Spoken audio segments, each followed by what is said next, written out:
Estou aqui fazendo as honras da casa. A Elaine vai chegar um pouquinho atrasada, teve um impedimento imprevisto, né? E vai ter que se atrasar um pouquinho. Então, a gente atrasado aqui vai começar. Desculpa, teve gente que teve dificuldades para chegar, engarrafamento e estacionamento. Então, eu vou só coordenar hoje a mesa, tá? Vou pedir, então, para os professores palestrantes ocuparem aqui os seus lugares. Luciano, professor aqui da Faculdade de Educação, trabalha com licenciatura de Letras. A professora Patrícia Corsino, todo mundo jamais conhecida. Professora Sônia Travassos também, professora e autora de literatura infantil, vai se apresentar. Eu não preparei as apresentações dos colegas, gente. Mas... Gente, vocês não querem chegar mais perto, não? Hola, buenas tardes a todos. Sí. Es que me dijeron que podría hacer la conferencia, la palestra en español, así que me parece que estarán todos bien, ¿verdad? ¿No? Boa tarde a todos. Só para quebrar um pouquinho o gelo, sou professor de didática e prática de ensino de português e espanhol, e desde esse lugar como professor de licenciatura da Letras, aqui da Faculdade de Educação, mas trabalhando junto com os cursos de licenciatura da Faculdade de Letras, e como pai também de um jovenzinho, um pequeno escritor de 9 anos, que conhecido já por muita gente aqui, pela Ludmila.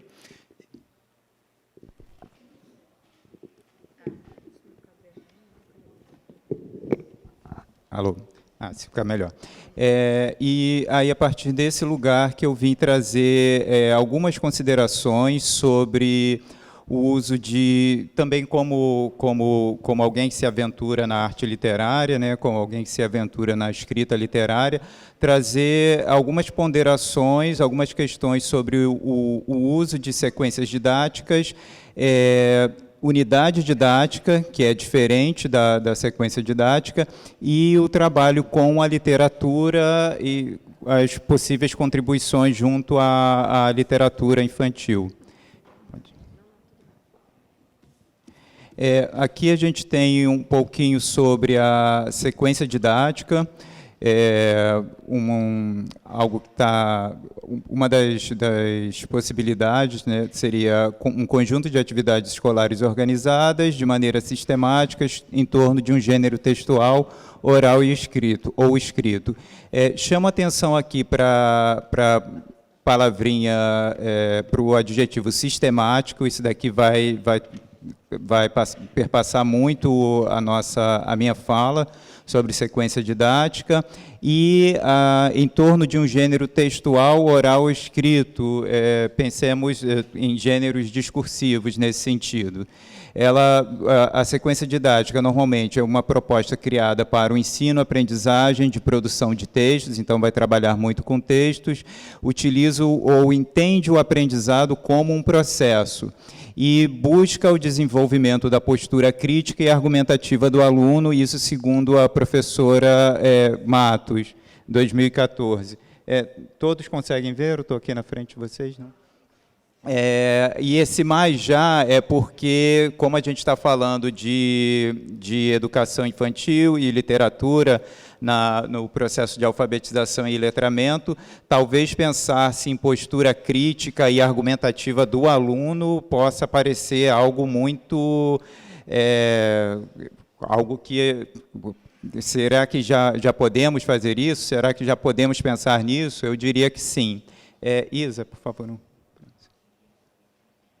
Aqui a gente tem a estruturação de uma sequência didática que passa pela apresentação da situação. A apresentação da situação ela pode ser vista como uma contextualização, como uma atividade que traga o aluno para dentro, uma atividade lúdica que traga o aluno para dentro da questão, falando de um tema em geral. Aí, logo a seguir, a proposta de uma produção inicial, então, mesmo nas séries iniciais, a gente pode tentar trabalhar isso com os alunos. Depois, módulo 1, 2 e 3, eles passam por pequenas produções e correções e novas produções até que a gente chegue à produção final. Possibilidades trazidas pelo uso de uma sequência didática. Então, o que ela pode trazer para a gente como positivo? Além de permitir um trabalho integrado, articula conteúdos e objetivos sugeridos por orientações oficiais. Ali eu trouxe algo que a professora Cristóvão havia trabalhado, mas ali ela trabalha com diretrizes curriculares, mas a gente pode pensar nas diretrizes próprias de cada faixa etária, de cada ciclo do fundamental, ali dentro da alfabetização e tudo mais.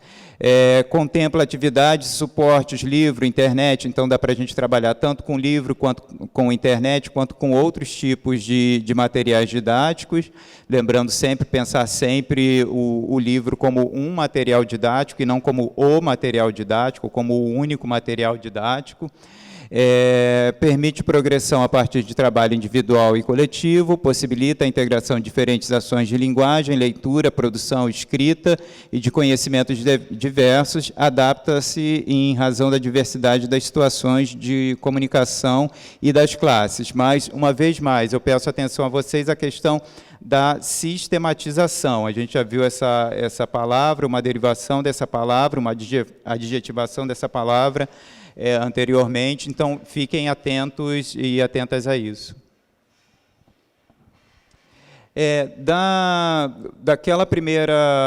Das primeiras colocações sobre o uso da sequência didática, eu parto aqui para um trabalho com sequência didática mais voltado para a literatura e para o que a gente costuma chamar de letramento literário. Eu trabalho com o professor Hildo Cosson, que utilizou essa prática do letramento literário junto a turmas do Fundamental 2 e depois ele expande isso com a sequência expandida para o nível médio. Mas, de qualquer maneira, tem algumas questões que a gente pode adaptar, sim. Na sequência básica, ela parte de uma motivação, assim como a gente viu naquele primeiro tópico do esquema, a criação de uma situação que permita ao aluno interagir com as palavras, preparando-se para entrar, para que ele entre no universo do texto que vai ser trabalhado com ele. Daí a gente passa para uma introdução, apresentando o autor e a obra para o aluno. Mesmo nas séries iniciais a gente pode falar, se for determinado autor, falar sobre o autor, falar sobre aquela obra também. E parte-se depois para a leitura. Aí é fundamental o trabalho do professor no acompanhamento da leitura, auxiliando o aluno nas suas dificuldades, mesmo que isso tenha a ver com o ritmo de leitura empregado. Então, não ditar para o aluno o ritmo que ele tenha que ter, mas trabalhar com o ritmo dele, mesmo a gente pensando que está trabalhando no universo de uma turma, né? Um universo que tem uma turma com pequenas individualidades. O professor Hildo Cosson também trabalha com intervalos. Esses intervalos podem servir para que os alunos exponham em que momento da história estão. Então, você, no momento durante o trabalho de leitura, você separar uma parte do seu tempo, uma parte do seu cronograma preparado para a discussão. Vamos conversar sobre a roda, sobre a obra. Em que momento você está, fulano? E você? E aí comenta-se sobre as histórias. Há um pequeno risco aí os alunos costumam falar alerta de spoiler, né? Que aí você pode... Não, mas eu não queria saber porque eu não estou nessa parte da história. Você tenta contornar de qualquer maneira. Podem ter natureza variada, leitura de textos menores que se liguem de alguma forma ao livro trabalhado, então você pode propor aí uma certa intertextualidade, trazer algum texto menor, algum texto pequeno, mas que tenha a ver com o assunto de uma forma geral. Dentro da interpretação, a gente tem um momento interior, o que o autor chama de momento interior, é o encontro particular, o encontro do leitor para com a obra, e o momento exterior. E aí o papel fundamental da escola é a exposição da sua leitura, cada qual falando sobre a sua leitura da obra e ouvindo também a leitura dos colegas e dos coleguinhas sobre a obra. Ele passa a sentir-se parte de um corpo, de uma coletividade leitora. Pode. Ainda algo mais sobre a sequência básica. Essa sequência, porque era para ser sequência expandida, perdão. Essa já é o que o autor chama de sequência expandida. Essa seria para o ensino médio.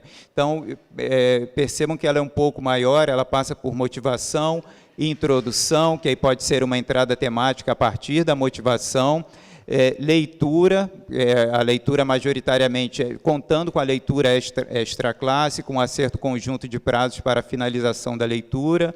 Mantém-se o uso de intervalos, com inserção de outros gêneros, cujo tema central dialogue com a temática, e é importante esse trabalho com outros gêneros, não isolar a literatura, não isolar a literatura como um gênero discursivo que tem que estar isolado. Ela dialoga com outros gêneros também.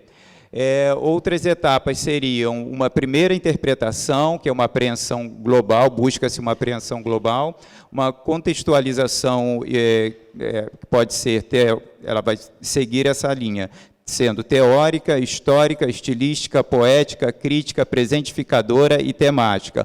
Uma segunda interpretação, leitura aprofundada de um dos aspectos da obra. E a expansão seria algo mais intertextual, buscando uma intertextualidade, a relação da obra com outros textos. Mas reparem que aí a gente está com um aproveitamento da literatura bastante sistematizado. É positivo, mas é muito sistematizado. Isso é algo que a gente pode parar, pensar e se questionar sobre. Da sequência didática, a gente parte para a proposta de unidade de didática da professora Doris Matos.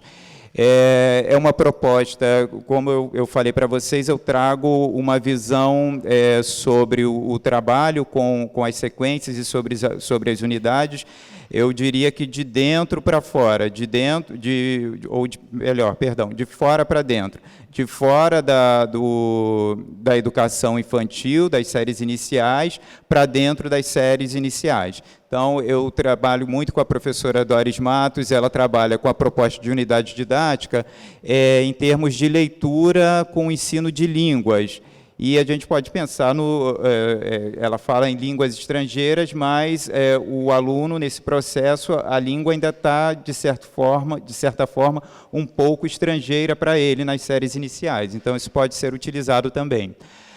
A unidade didática ela se diferencia um pouquinho da sequência didática por pensar todo o esquema que ela utiliza como uma unidade de pensamento, como um pensamento único, mas que trabalha muito com a flexibilidade. Você pode repensar a todo momento o processo, repensar o momento do processo em que você trabalha. Trabalha com as experiências, com a língua, a cultura que os alunos estão aprendendo e que serão isso será construído de acordo com a vivência do aluno. Então, você trabalha muito com a vivência do aluno. Esse é a figura com a qual ela trabalha, a unidade didática. É todo um processo, aqui, primeiro um bloco de preparação, depois o bloco de atividades, depois o bloco de produção final. Então, você delineia os objetivos, escolhe o tema, escolhe os textos, só que todo esse processo ele é flexível, todo esse processo passa por vias de flexibilização.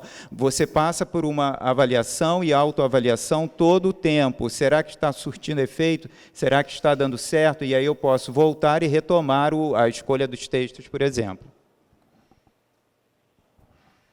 Aqui ela fala um pouco sobre o que pode propiciar a elaboração da UD, da unidade didática, a preparação de 3 blocos que coincidem com o planejamento, que são aqueles 3 primeiros blocos que a gente viu, Esse bloco da preparação, aí se delineiam os objetivos e tudo mais. E aí, um pouco mais abaixo, no bloco de atividades, o professor vai delinear quantas atividades sejam necessárias para concretizar os objetivos traçados, priorizando as que promovam o desenvolvimento da consciência crítica e cidadã dos alunos. Aqui eu colocaria, uma vez mais, mas já diria que sim, para as séries iniciais também, pensar no aluno como já um sujeito crítico. Tá? Um sujeito, a gente está buscando formar cidadãos críticos e com esse pensamento crítico.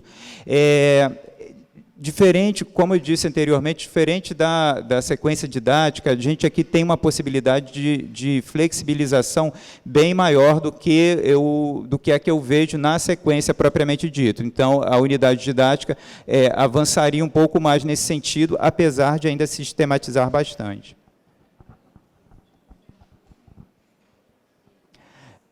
No bloco da produção final, o professor elabora uma atividade de reflexão que possa dimensionar se os alunos obtiveram êxito nos objetivos traçados no início.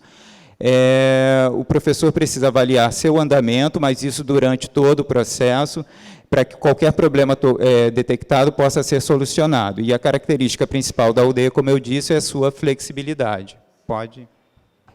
esse material que eu trouxe, eu sei que a leitura é bem deficitária, né, fica muito apagado, mas eu quis trazer o material original, porque é o material de um aluno de séries iniciais, do 3º ano, e algo que não foi trabalhado a partir de uma sequência didática ou a partir de uma unidade didática. Eu apresentei os dois aqui, mas eu gostaria que notassem como a literatura ela pode ser trabalhada pouco a pouco, passo a passo, sem que ela precise ser isolada para isso, sem que precise ser criada uma sequência didática para a literatura, uma unidade didática para a literatura. A literatura pode ser trabalhada dentro de um todo, uma unidade didática que trabalhe um tema geral e ela vir a ser trabalhada pouco a pouco. Vou ler brevemente o texto desse aluninho. A professora começou com o tema para falar sobre a família, e ele escreveu, como eu vejo a minha família. É o que está escrito ali, tá? Eu e a minha família somos diferentes de todas as outras. Nós somos diferentes das famílias dos filmes, séries, desenhos. Somos como aquelas que aparecem no jornal. Parecemos como ricos, mas somos pobres. Parecemos calmos, mas somos nervosos, principalmente a minha mãe. Mas não parecemos com aquelas que se importam com isso. Somos felizes e meus pais não são como aqueles que não se importam e não fazem nada pelos filhos. Os meus pais lutam por qualquer coisa que eu pedir. E ele escreveu coisa com Z. E hoje ele me retrucou falando que não era para eu passar para vocês que era com Z. Demoram, mas conseguem. Mas comigo, se demorar um pouco no que pedirem, são um pouco impacientes. Mas gosto deles, porque quando pedi um gatinho, 2 dias depois tive uma gatinha. E por muito mais coisas, e eu sou um filho diferente dos outros. Eu não gosto de tecnologia, gosto de escrever muito, como agora. Aí você pode passar para fechar. Por um acaso Pode passar. Pode passar. E aqui eu diria que já é algo que avança dentro do trabalho que a professora fez na escola, que a professora de série iniciais fez na escola, sem isolar a literatura, mas trabalhando a literatura dentro de uma unidade didática, de um tema geral, trabalhando-a junto com outros gêneros. Então, daquele primeiro texto, a gente evoluiu para um outro, que foi algo feito, por isso que eu quis trazer ali para vocês, num guardanapo. Ele rascunhou isso num guardanapo, estava num evento que ele disse que estava muito chato e tudo mais. Eu vou ler aqui para vocês e com isso eu encerro. Eu vou escrever no guardanapo, porque isso se chama guardanapo, guarda-napo que ele coloca. Exilado porque napo não guarda, mas pode ser guardado. Extracurricular, napo não é nada, mas se pudéssemos sermos guardanapos em napo, napo não existiria. Por quê? Porque napo não guarda nada. Por isso o nome é guardanapo. Pode passar para o último, por favor. Napo não guarda nada, porque ele só pode ser guardado, o guarda-napo. Apenas uma frase define por que o nome é guardanapo. E como é essa frase? A frase é assim: meu pai me ensinou que o napo não pode guardar, mas pode ser guardado. Ah, por isso o nome é... E aí ele deixa o espaço em branco porque é o objeto onde ele escreveu. O nome é guardanapo. É claro que essa criança, né, já decifraram, não sei como conseguiram decifrar que é meu filho, mas é claro que há toda uma questão dele com os pais, a mãe também é professora de séries iniciais, mas há o trabalho na escola de desenvolvimento de produção textual, desenvolvimento de leitura e desenvolvimento de trabalho com a literatura e com a produção de escrita literária. Fora de sem que se trabalhe com isso, uma unidade didática ou uma sequência didática só voltada para a literatura. A literatura faz parte dessa unidade, faz parte dessa sequência.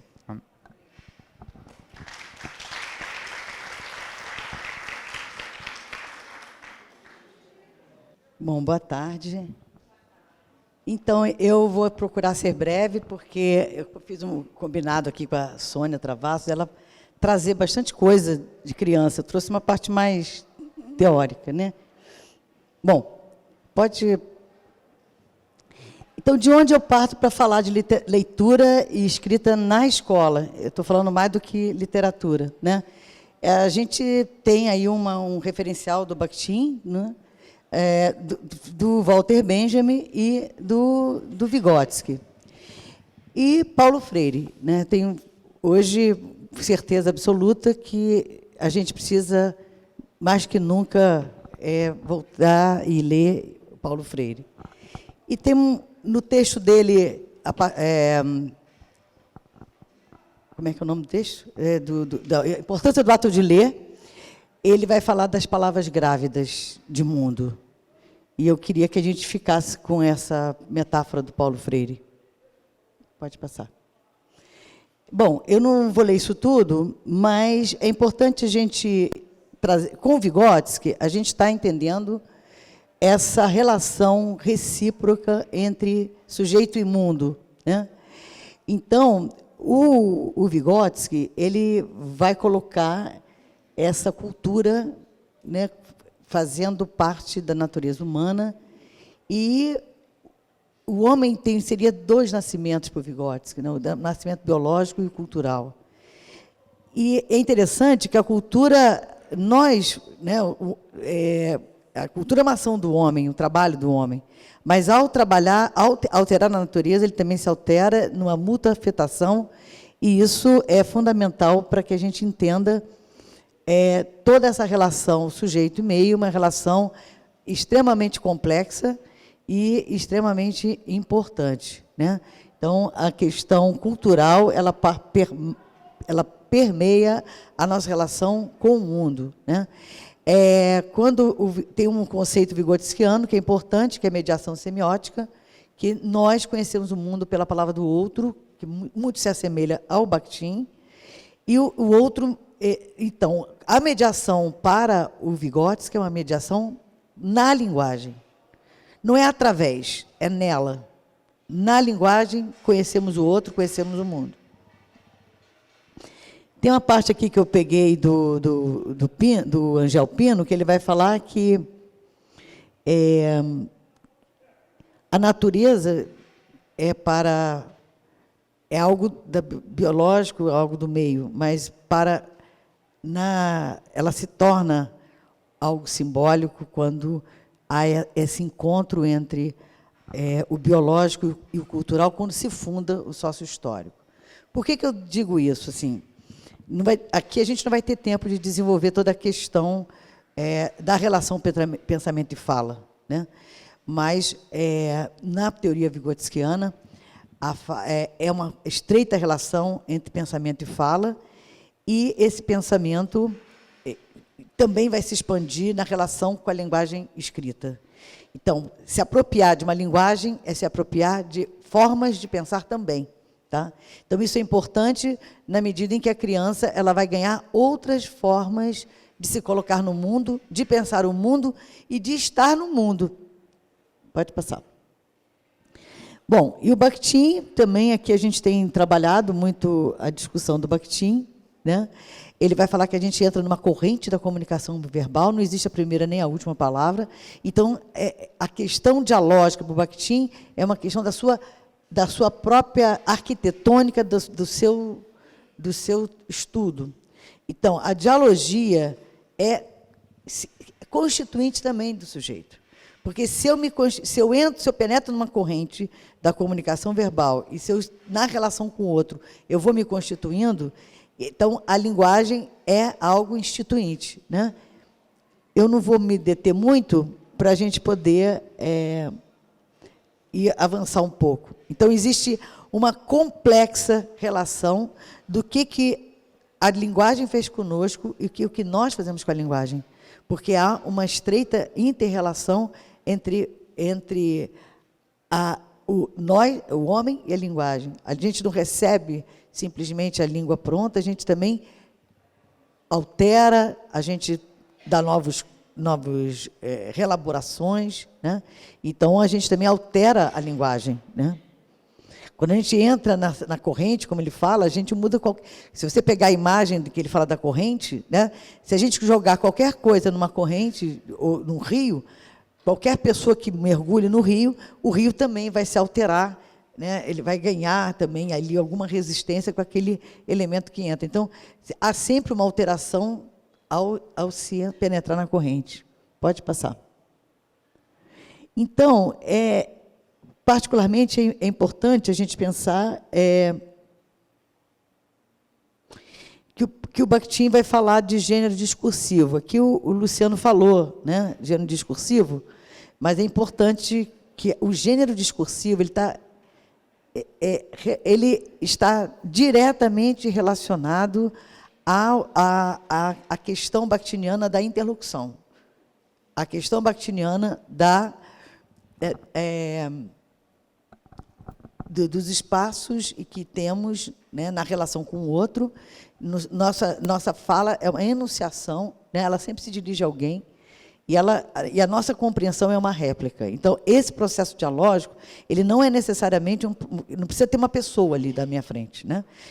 O processo dialógico, ele é inerente à minha relação com o mundo, com a linguagem, com o que está sendo, com o mundo simbólico, no sentido amplo, né? Mas ele vai falar que os gêneros discursivos são essas configurações, né, que cada campo da atividade humana vai produzir para resolver questões comunicativas entre as pessoas, com as determinadas intenções. Então, a escola tem seus gêneros, né? Aqui a universidade tem seus gêneros, e por aí vai. Bom, e aí tem o seguinte, mas quando a gente domina um gênero, se é que a gente é capaz disso, né, porque a gente está sempre também os gêneros se alterando, que ele vai falar relativamente estáveis, eu trouxe essa discussão porque nas sequências didáticas que a gente tem do Dolce e do Chonoli, que foi o que o Luciano apresentou, ele não fala em gênero discursivo, fala em gênero textual. E há uma diferença entre falar gênero discursivo e gênero textual. Então, essa ideia de que a gente não adquire uma língua, mas que a gente penetra, isso é fundamental, porque a gente é banhado de linguagem, porque o mundo simbólico nos interpela o tempo todo, e a gente está nele, e ele em nós. Pode passar. E o Paulo Freire vai trazer essa questão, que é muito lida, muito citada, mas eu não sei se é tão compreendida, né?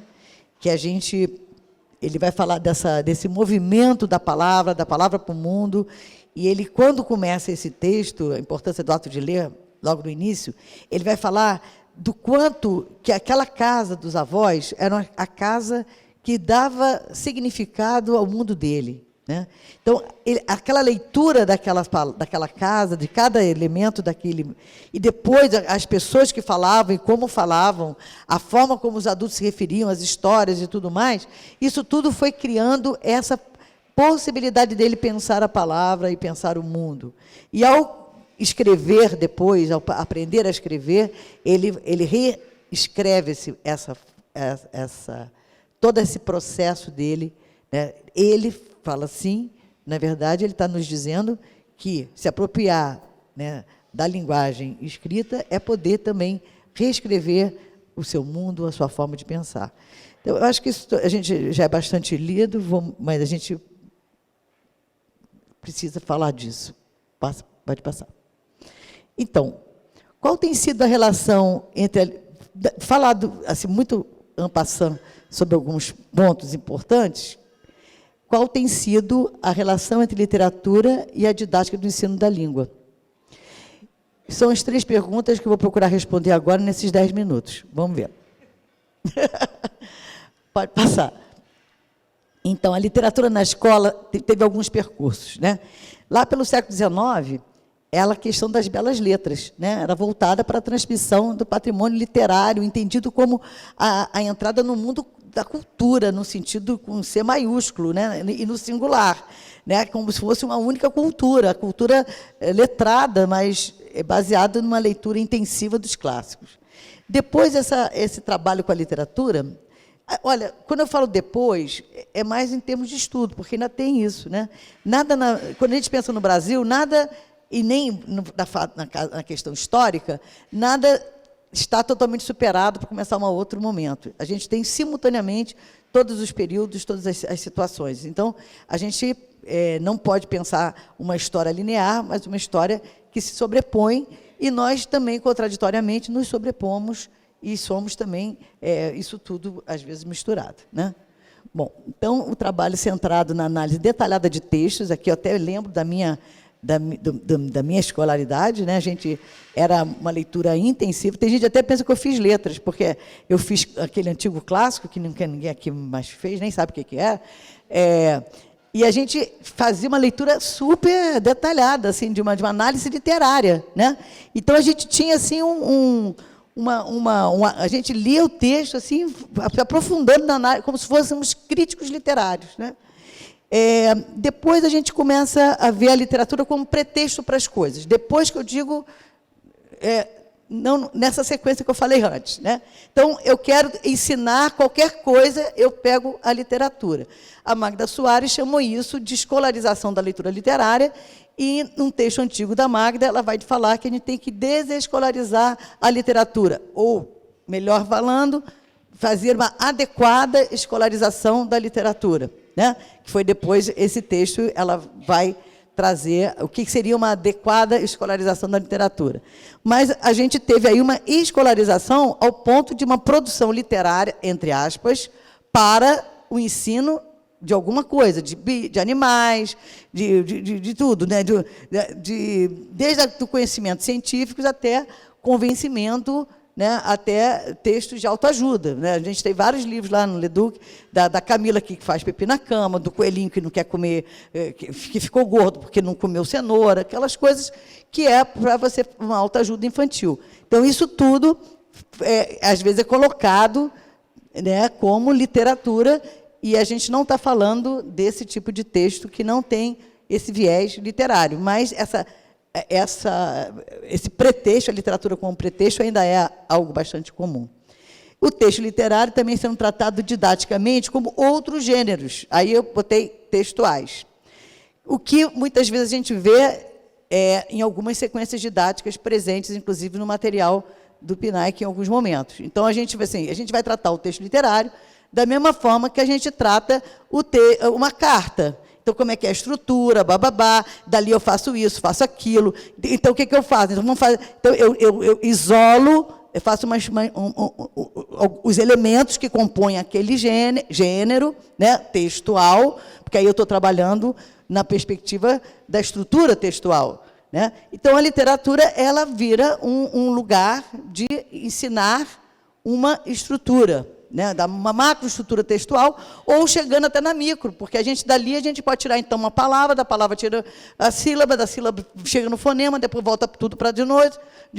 Isso aí, gente, eu estou falando que na educação infantil está de boca, de cara, né? A gente conta a história, então a história, a bota do bode, então como é que é? Bota, bode, e agora? O que a gente faz com a bota do bode? Aí, quando eu fico muito preocupada, né? Porque a gente tem que cuidar. Uma coisa é você ter um trabalho de projeto ou de uma unidade que você vai trabalhar de uma forma ampla, e a literatura é 1, 2, né, trabalhos. Outra coisa é você pegar a bota do bode, e quantos pés tem o bode tem 4 pés, esse aqui só tem uma bota, né? Então não vai dar tempo de falar tudo. Então, o texto literário reduzido à pedagogia do prazer, que foi uma outra questão também, né? Então, ele sai como simples suporte de um estudo linguístico para ser o prazer, o deleite. Então, não serve para fazer nada, não vamos fazer nada com ele, porque ele vamos tirar dessa bagunça aí. Então, é só para desfrutar. E a didática mais centrada numa relação de interação e cooperação, que é o que entre o leitor e o texto, e a gente precisa estar construindo aí uma produção de sentidos e ampliação da visão de si mesmo, do outro, do mundo. Isso aí é o que eu vou tentar desenvolver agora. Vamos lá. Bom, por que literatura? Eu não vou repetir isso, a gente tem pegado sempre nos meus trabalhos, que já me ouviu 500 vezes aí por aí afora, e inclusive aqui nas palestras do PNAE, que a gente tem trabalhado com o Antônio Cândido. Não, a literatura ela é fundamental, ela é um direito de todos nós, ela pertence a todas as culturas, então ela tem uma natureza essencialmente formativa, organizadora, humanizadora, né? Então, ela tem o porquê da literatura. Eu teria aí e aí, por isso que o Cândido vai dizer, se ela é tão fundamental, que ela é um direito, e nós temos a obrigação, também a escola, que é um outro espaço de direito, também promover o espaço da leitura literária. Pode passar. Vou passar isso aqui. Da outra vez eu passei isso também correndo, porque isso aqui exige uma certa discussão. Mas o Calvino ele vai dizer assim, por que literatura? Porque tem coisas que só literatura pode nos dar. Então, se só a literatura pode nos dar, é indispensável também para que a gente tenha alguma coisa que só por essa via a gente chega, né? A leveza, que ele vai trazer as 6 propostas para o próximo milênio, que seria esse milênio agora, e em que ele categoricamente ele diz que não vai terminar a literatura, né? Outros textos podem até acabar, mas não o literário, ele se transforma. E então a questão da leveza seria essa forma de falar que daria leveza ao peso do mundo, pela forma, pela estética, pela maneira de contar, e não pelo conteúdo propriamente dito. A exatidão das palavras, a forma exata de se dizer determinada coisa naquele momento, naquela ordem. A visibilidade tem a ver com o imaginário, né? O Vygotsky vai dizer que a imaginação e a criação são fundamentais para o cientista e para o artista. É uma capacidade humana, necessária, fundamental e de todos nós, e que participa da nossa vida desde sempre, né? Nós não somos seres que repetimos, nós transformamos, nós sempre alteramos aquilo que recebemos. A multiplicidade, porque a literatura nos permite transitar em diferentes tempos, espaços reais e imaginários, próximos e distantes. A rapidez, que ele vai falar do tempo, o tempo narrativo, o tempo intenso, não é o tempo cronológico, é um tempo que é cronológico no interior do texto, mas ele é um tempo emocional, é um tempo suspenso, né? É a suspensão do tempo para se deixar afetar pelo texto. E a consistência, que seria a densidade, né? A literatura não é lugar do docinho, do gostoso. O Vygotsky vai dizer, se fosse lugar do gostoso, ele daria uma bala, não daria um livro, né? Então, não é docinho, não é gostoso, é deslocamento. Pode passar. Não é deleite. Então, para que serve? Então, eu vou só ler. Para ampliar o olhar de si, do outro e do mundo, para escutar o outro, porque quando eu paro para ler, eu tenho que ter uma escuta no sentido metafórico, para se deslocar e se alterar na relação com o outro, para largar as palavras grávidas e os modos de dizê-las. é a questão linguística, a literatura amplia vocabulário, mas não é porque, é porque realmente ela é uma arte que vai trabalhar as palavras, né? E as crianças que estão desde a creche, né, com leituras, como leitores ouvintes, essas crianças elas vão entender coisas incríveis. A gente tem aí uma colega do nosso grupo, né, a Priscila, que está anotando as coisas incríveis da Helena, que é a filha de 2 anos. Né?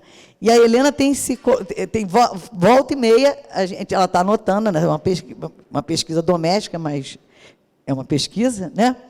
E a gente está com 5 bebês lá, 4 bebês, né? A gente está tentando ver se anotam, porque é interessantíssimo como ela vai se apropriando das estruturas, das temáticas. Então, contando um exemplo muito simples, ela estava com um carrinho, ela tem 2 anos, e aí a girafa ficou em cima do travesseiro, que em cima da girafa ficou não sei o quê. E aí ela lembrou da Casa Sonolenta. E assim, era uma vez um carrinho, em cima do carrinho tinha uma coisa, em cima da almofada tinha... Então, ela remonta, né, a estrutura da Casa Sonolenta quando ela olhou e viu aquela situação do carrinho. Né? E outras tantas questões, porque a literatura ela organiza aquilo lá da exatidão que o Calvino fala. Ela é organizadora do caos da existência. Ela é organizadora dos sentimentos, das questões que eu não entendo, que está em mim. Por isso que a criança pede para ler de novo, né? E a gente tem que ler de novo. E mesmo criança mais velha, mesmo as crianças de 6 anos, de 7 anos, elas pedem para ler de novo, quando elas gostam. Né? Então, esse alargamento das palavras, que eu botei o termo do Paulo Freire, é para a gente não ficar presa à questão, aumentar o vocabulário. Isso é óbvio, gente, mas é muito mais do que um vocabulário de uma palavra. Isso é uma estrutura complexa. Né? Teve uma palestra que eu falei que o menino chega para mim e fala assim, na hora que eu estava escrevendo, ditando, escreve que era um belo dia, não era um dia belo. Né? Isso eu já falei isso numa palestra. Né? Porque ele entendeu que era muito diferente eu falar é um belo dia ou é um dia belo. Ele queria falar daquela forma. Ele entendeu que tem uma forma, e ao mudar a forma, eu mudo o sentido. Ao mudar a forma, eu mudo a estética daquilo que eu quero trabalhar. Então, essa apreciação estética, esse fruir esteticamente o texto. Outra coisa, para produzir sentido, que é o primeiro, devia estar lá na frente, né, para pensar, estabelecer novas relações e interlocuções, as crianças estão o tempo todo produzindo, fazendo essas interações. O tempo todo, as crianças estão lendo, e nós temos vários relatos de pesquisa, em que a gente, como lê a literatura, um deles negociando sentido o tempo inteiro. Ou, entre eles, até com uma fala egocêntrica, falando sozinho, né? Ou entre eles, não, mas não é isso, é isso, não é isso. Né? Então, a negociação de sentido é algo que se dá simultâneo à escuta de uma história. E depois, é lógico que, se a gente cria essa comunidade de leitores, nós temos, então, muito mais tempo para fazer essa interlocução. Para emocionar, se afetar, para conhecer e interpretar, para inferir, supor, extrapolar, criar e escrever. Né? Então, para ganhar, aí eu trouxe aí uma citação que eu não quis traduzir, né?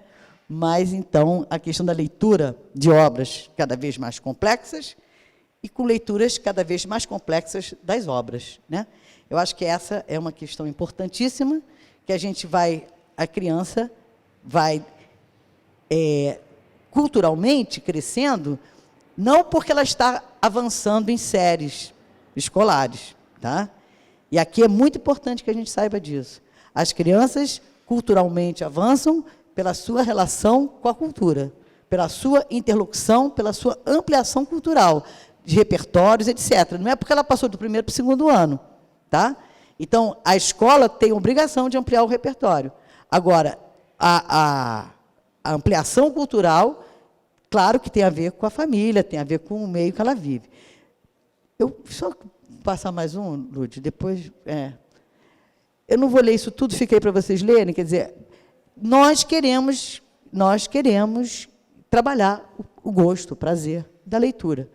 Mas o gosto, o prazer, ele se cultiva. O gosto, o prazer tem a ver com o cardápio que eu dou para as crianças. Quem escolhe são os adultos. Os adultos têm que fazer boas escolhas, né? Então, o prazer, ele geralmente a gente associa o prazer a quê? Aquilo que é mais fácil, aquilo que é entretenimento. Então, a gente está também tendo uma visão muito rasa, né, do que seria o gosto por ler. O gosto por ler não é porque é só entretenimento, também pode ser entretenimento, mas pode também não ser. Ele tem que ser deslocamento, ele tem que ser algo que me afeta. Eu não vou passar a sequência didática, pode passar. Só que a sequência didática, pelo que li, ela é, né, parte de uma visão instrumental da língua, toma estrutura composicional, conteúdo temático e estilo na dimensão estável e fixa. Há uma descontextualização das práticas sociais, né, o que supõe uma neutralidade das práticas, quando fala em gênero textual. Onde estão as palavras grávidas do mundo? Cadê o sujeito? Cadê a historicidade? O trabalho com o gênero textual é uma preocupação com a forma, com a estrutura, onde fica o texto enquanto discurso, onde ficam as especificidades do literário, onde ficam as singularidades dos leitores e produtores de texto. Só vou deixar algumas perguntas. O trabalho é pré-concebido pelo professor, onde entram as características básicas do planejamento, que eu já escrevi um texto sobre isso, que seria o inacabamento, a participação do outro, das crianças, na relação com o planejamento, a previsibilidade e a imprevisibilidade. Então, eu posso ter tudo previsível, mas eu tenho que estar disposto a jogar toda a minha previsibilidade fora para atender aquilo que eu estou, naquele momento, sendo solicitado junto ao meu grupo. E a continuidade e o encadeamento são fundamentais, mas também se comporta desvios. Onde estão as crianças? Pergunto eu, quando a gente está focalizado no texto, na estrutura, a gente esquece que tem um sujeito que vai ler. Ler para quê? Né? Para quê? Em que situação? Para quem? Por quê? Então, toda vez que a gente vai produzindo ou lendo para aprender só a ler, a gente também está meio que deixando pela metade, ou mais do que pela metade, algumas coisas. Já acabou meu tempo, mas eu vou deixar aqui, assim, tudo isso que importa, né? Importa a escolha, importa o que a gente faz. A Soninha vai trazer um monte dessas coisas que importam, por isso que eu já fiz o gancho para ela, né? Importa o tempo, o espaço de leitura. Tudo isso importa, né, porque a gente está pensando numa experiência literária. E a experiência literária é aquilo que me afeta, aquilo que me transforma, aquilo que me faz mais pessoa, aquilo que vai me encontrar comigo mesmo e com o outro. E a literatura infantil, a gente não pode esquecer que a literatura infantil ela tem também a imagem. Não é só a leitura do verbal, é a leitura do visual, que vai, no interdiscurso, né, ampliar o sentido. Hoje a gente tem os livros chamados os livros ilustrados, que há uma dependência entre o verbal e o visual. É preciso interpretar o visual. E aí o Cândido também expande a ideia de literatura, que é uma ideia totalmente expandida. Hoje a literatura está na rua, a literatura está no teatro, a literatura está no balé, a literatura está, né, em todos os lugares, na música, sempre esteve, mas continua, e nas artes como um todo, as artes gráficas, as artes na internet, os aplicativos literários e por aí vai. Então, é isso. Vamos. Pode passar a última. Gente, ontem nós tivemos esse momento, nem todo mundo estava aqui, que está aqui hoje, estava ontem, mas só para dizer uma coisa que eu deveria ter dito no início, não estava preparada para coordenar aqui. Vamos anotando perguntas, dúvidas, discordâncias, concordâncias, comentários, tudo, gente. Vencer a timidez, para que a gente tenha depois uma troca, tá? Um debate no final. E aí as perguntas do que não foi dito aqui, porque o tempo é sempre pequeno para o que a gente quer falar, né? Patrícia, Sônia e Luciano, podem De repente, ela volta nos slides que não foram passados, tá bom? Não, na verdade, eu fecho com o Paulo Freire, é esse aí que eu fecho. O outro, a Sônia, eu acho que vai trabalhar melhor, né? A questão da... Eu só queria deixar essa recomendação de leitura da pedagogia da autonomia. Eu acho que todo mundo deve retomar essa leitura, entendendo essa questão, principalmente da alegria, da esperança e da convicção de que a mudança é possível. Aquele sem fio é melhor. Você vai falar em pé, né? Obrigada, Patrícia. Então, vamos passar agora a palavra para Sônia Travassos. Eu, como vim aqui, não preparei a apresentação das minhas queridas palestrantes. Meus queridos palestrantes. Você se apresenta um pouquinho rápido, Sônia? Tudo bem, gente? Então, eu sou a Sônia, acho que algumas pessoas aqui até já me encontraram por aí. Eu fiz mestrado e doutorado aqui, Patrícia foi minha orientadora, Lud foi de todas as minhas bancas até o final. E eu sou professora, né, da Escola Éden, trabalho na biblioteca da escola há 30 anos. Já estou até aposentada, mas ainda estou lá. Enfim, e eu também sou escritora de livros infantis. Então, acho que eu vou falar um pouco desse lugar, né, da pessoa que trabalha com crianças há 30 anos, em sala de aula, na biblioteca, com projetos literários, da pessoa que veio para a academia para fazer mestrado e doutorado, né, e me encontrar com diferentes autores que também ajudam a gente a pensar o papel da literatura na nossa vida e na escola, né, e o lugar de autora também, né, porque quando eu estou com os meus alunos, eu estou criando, e eu virei autora por conta de trabalhos, projetos que eu desenvolvi com os meus alunos. Vocês vão ver aqui que eu vou mostrar lá no final. Então, na verdade, é um lugar que se mistura um pouco. Eu tenho um pouco de cada uma dessas coisas e não tem muito como separar, né? A gente não é uma coisa só. Então, vou falar um pouquinho desse lugar. E eu trouxe várias imagens e vários projetos de leitura literária desenvolvidos na escola e que envolveram a escrita também, em algum momento. Procurei trazer esses projetos. E aí a gente vai conversando sobre isso. Tá bom? Então, para começar, eu trouxe algumas imagens. Pode passar, por favor. Como infância e literatura se relacionam? Pode passar. Literatura como direito, Patrícia acabou de falar isso quando trouxe o Antônio Cândido, né? O que significa ler literatura para e com o outro? O que se aprende com a literatura? Pode ir. Literatura provoca deslocamentos? Pode ir. O que as crianças fazem com a literatura e o que a literatura faz com as crianças, né, com elas? Por que ler literatura na escola desde a creche? Essa pergunta foi a Patrícia que fez no outro PowerPoint, eu adorei e botei no meu. Pode virar. Então, também já foi falado, isso é só uma coisa muito rápida, né, que eu acho que eu compartilho dessa ideia, dessa concepção de literatura enquanto arte que nos faz, né, ter o desejo de construir outras vidas, né, encontrar com o outro, né, que nos faz indagar a vida que a gente tem, a que a gente gostaria de ter, a condição humana. O Antônio Cândido fala a mesma coisa, de outra maneira, mas fala a questão humanizadora da literatura, né? Porque quando você se sente ali no lugar do outro personagem, se integra com esse outro, pensa junto com esse outro, você também se altera e isso te humaniza, né? E é uma necessidade também humana, né, de fabular, de imaginar. O Antônio Cândido defende isso. E, de fato, basta a gente pensar que toda vez que a gente vai a algum lugar, a gente fica antecipando, fabulando como vai ser, o que ele vai falar, o que eu vou falar. Isso é fabulação também.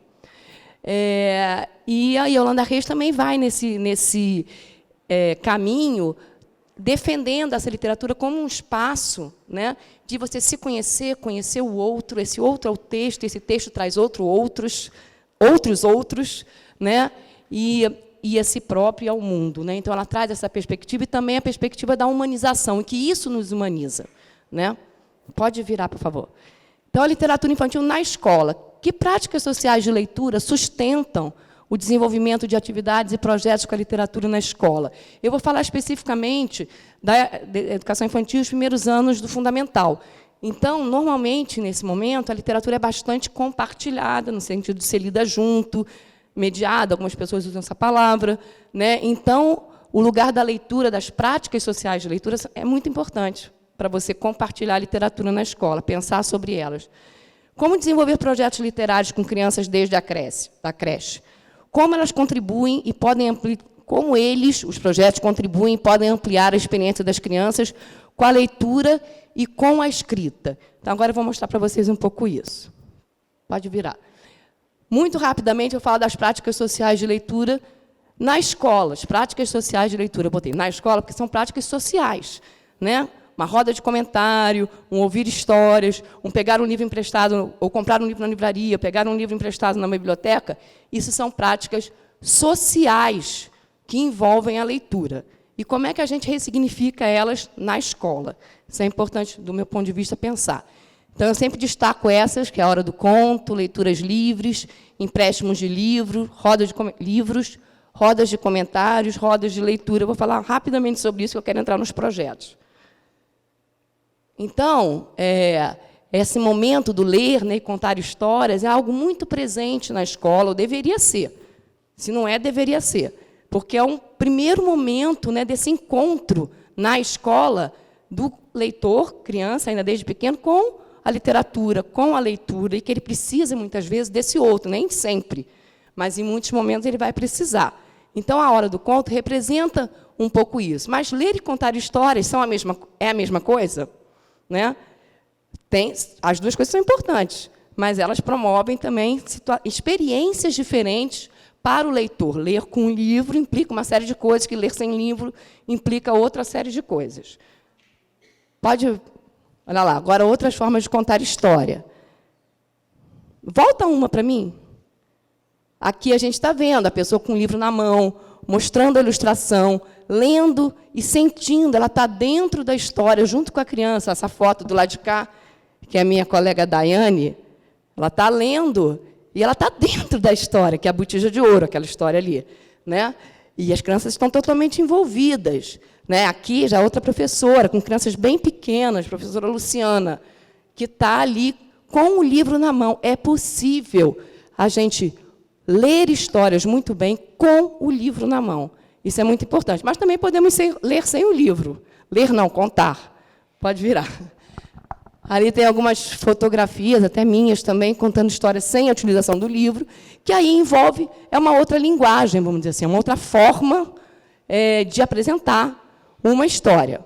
Mas o que é importante nisso, né, nesse momento? O que acontece na hora que você lê ou conta uma história? É um momento que você compartilha sentimentos, né, que você compartilha ideias, que você vibra junto com a criança. Você não é só um mediador, não está no meio, você não é só um ledor. Você está junto com a criança na hora que você está lendo. Você também está se emocionando. Eu teria vários exemplos para dar sobre isso. Mas posso contar até de um livro meu que eu contei, que é um cachorro que morre lá pelas tantas, no final do livro, Pingo, e as crianças começaram a chorar. E aí eu comecei a chorar também.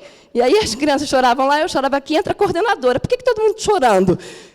Todo mundo chorando, as crianças de uns 7 anos na época, e eu também, quer dizer, eu estava dentro da história. Tudo bem que a história era minha, mas mesmo assim eu estava dentro da história, contando com eles. A gente pôde trocar essas emoções. Pode virar. Então, é importante sempre pensar, né, na escolha do que você vai ler e contar. A Patrícia falou um pouco sobre isso aqui, né? Quer dizer, tudo começa também pela escolha. Se você vai compartilhar, mediar, o que eu vou ler? Por que eu vou ler? O que tem de qualidade também literária nesse texto, que, inclusive, nos ajuda a lê-lo, né? De forma atraente, no sentido de provocar e deslocar os leitores sujeitos, que são desde que nascem, né? Conhecer a história antes de contá-la, observar a qualidade literária da obra, manter as expressões e palavras escolhidas pelo autor. Claro que, às vezes, a gente faz uma adaptação ou outra, né? A gente bota um caco, a gente bota... Isso acontece na hora que a gente está lendo histórias, mas aquelas palavras estão ali, do jeito que o autor escreveu, com uma finalidade. Ele pensou naquilo, para dar um sentido, para dar uma sonoridade, para provocar alguma coisa. Ele pensou. Então, quanto mais próximo você lê do que como está escrito, melhor. É um trabalho com as palavras. A literatura é a arte das palavras, em primeiro lugar. Mas a literatura infantil trabalha também com a arte da imagem, a arte visual. Então, o projeto gráfico e ilustração também participam. Quer dizer, o livro tem uma materialidade que é diferente. Né? Você está lendo a história, tem ilustração. Ele é grande, ele é pequeno. Isso tudo pode fazer parte do momento de se ler um livro e compartilhar com as crianças. O espaço, né, acolhedor, importar-se com o tom da voz, dar ênfase intenções dos personagens, né? Isso é super importante pensar. Você está contando uma história de lobo mau, você não pode simplesmente dizer, aí o lobo comeu o chapeuzinho. O lobo comeu o chapeuzinho. Gente, isso é muito assustador. Aí o lobo pulou na chapeuzinho e comeu o chapeuzinho. Não, o lobo pulou na chapeuzinho. Engoliu a chapeuzinho. Isso é muito diferente. E isso vai provocar no leitor, de fato, a situação assustadora de ser comida por um lobo. Pensa bem. Né? Pode virar, por favor. Então, a leitura livre, que eu chamo de leitura livre, na biblioteca eu trabalho na Escola Éden, aqui no Largo do Machado, é um momento importante, e ela pode acontecer desde muito cedo, que é um momento de se escolher livremente, de ler livremente. Mesmo a criança que não lê as letras, vamos dizer assim ainda, ela lê de outra forma, ela interpreta, ela dá sentido àquilo que ela está manuseando, vamos dizer assim. Então, é importante esse momento. E é um momento de troca, muitas vezes, também. Pode virar. As rodas de comentário também são muito importantes, porque é um momento assim de divulgar a leitura, cada um falar da sua leitura, se inserir no mundo. A criança está no mundo, ela tem o que dizer sobre aquilo que ela leu ou que ela ouviu. Então, as rodas de comentários são momentos muito ricos disso. É muito engraçado quando você ouve o que a criança fala. Às vezes você acha aquele livro ótimo por uma razão, mas a criança acha aquilo ótimo por outra razão que nem passou na sua cabeça. E essa troca entre os diferentes sujeitos altera os diferentes sujeitos. E isso é importante na escola. Aqui também eu trouxe, que eu acho legal, é um projeto que a gente faz, chama Dica Legal, que as turmas, como é uma biblioteca, recebo diferentes turmas. Então, as turmas deixam bilhetinhos, umas para as outras, sobre aquilo que elas leram. Então, por exemplo, aquela ali, ó, Educação Infantil. Grupo 2 da Ana. Leiam esse livro, Meus Porquinhos, é bem divertido. Nós aproveitamos a leitura. Beijos, grupo 1. Claro que foram as crianças que escreveram, mas elas disseram, de alguma maneira, isso para a professora, e a professora registrou. Agora, quando eles estão mais velhos, eles ou escrevem ou dizem literalmente o que eles querem dizer. Pode passar. Grupo 5, ó. Queremos dar essa dica legal para o grupo 5 da Lu e para o primeiro ano. É um lenço mágico. Ele faz muitas brincadeiras. Assinado o grupo 5 da Mariana e da Verô. Aí a Verô, que é a professora da outra turma, e a Mariana respondeu. Leu e respondeu. A turma respondeu. Muito obrigada, G5. Amamos a história. Fizemos uma contação coletiva. Cada criança leu uma página para a turma. Obrigado, grupo 5. Aí, na outra, ela diz assim, que eles, olha lá, foi ótimo relembrar das histórias. O G5 ficou na dúvida na página do Gato de Botas. Obrigado pela dica. Aí, a outra, ela escreveu ali, ó, texto construído pelos alunos, olha lá. Olá, G5, Lu e Bruna. Nós achamos esse livro legal e divertido. Gostaríamos de entregar para vocês com muito amor. Beijos, alunos do grupo 5. Texto construído pelas crianças. Então, elas disseram isso, a professora registrou. Pode ir. As rodas de leitura já foram faladas aqui. É o momento de ampliar a visão, trazer outras coisas sobre aquele texto, abrir para discussões, comparar aquele texto com outros textos que eles conhecem, ver se eles conhecem, eles lembram de outros textos. Então, é esse momento que é muito importante também, e é possível fazer desde crianças bem pequenas. Eu não vou passar esse vídeo, porque não vai dar tempo, mas é um vídeo interessante, que mostra as crianças de 3, 4 anos conversando sobre um livro muito engraçado, porque o livro brinca com expressões, tipo assim, amigos do peito. Aí as crianças morrem de rir quando a professora está lendo. E aí ela discute, o que é amigo do peito? Como é que é um amigo do peito? E vai conversando e vai ampliando, vamos dizer assim, a experiência das crianças com a linguagem. Né? Porque a expressão popular é isso. Né? Ela é uma coisa que não é, ela diz outra coisa. Amigo do peito, literalmente, é o quê, né? É o sutiã, né? Agora, amigo do peito é outra coisa. Vamos lá, pode ir. E agora eu vou mostrar alguns projetos literários que envolvem leitura, os diálogos e as práticas de leitura, né? E algumas escritas. Vamos lá. 7 minutos. Tá. 7. Tá. Não, eu vou fazer rápido. Olha, isso aí eu copiei da Patrícia, adorei. Do PowerPoint da Patrícia. De um outro PowerPoint. Só para ela. Pelo menos estou dando crédito, né? Então, a Patrícia... eu acho isso muito interessante, né? A gente pensar na questão da linguagem, que entra na vida da criança desde que ela nasce, até antes, na barriga, né? E isso vem pela sonoridade, pelo toque, né? E a criança já tem essa interação, como ela diz ali, analisando interações entre adultos e bebês, em diferentes culturas, observa-se que narrativas, canções, toques e brincos não apenas fazem parte, mas potencializam as interações. Então, se a gente está falando, como a Patrícia falou, na concepção de literatura, como aquela que provoca as interações, que provoca esse encontro com o outro, que foi uma das últimas coisas que a Patrícia falou, isso começa desde o começo, porque quando você toca na criança, quando você faz um som, quando você fala uma parlenda, isso também provoca essa interação, provoca o riso, provoca o afeto, provoca a descoberta das palavras, provoca isso, né? Então, não é uma coisa alheia, é algo que já coloca a criança penetrando, né, no universo da linguagem, das palavras, naquela corrente, né, como diz a Patrícia, como diz o Bakhtin, né, nessa corrente da comunicação verbal. Eu trouxe essas imagens. Aqui é a linguagem literária, mas é a linguagem, né? Bom, aí eu trouxe alguns exemplos aqui da questão da poesia oral, que a gente vê desde os pequenininhos, né, que é muito interessante, que é essa quadras, cantigas, trava-línguas, parlendas, né, algumas são rimadas, outras são ritmadas, outras trazem imagens caóticas, vamos dizer assim, e que a palavra está geralmente ligada ao corpo, ao afeto, ao lúdico, ao sonoro, ao ritmo, né?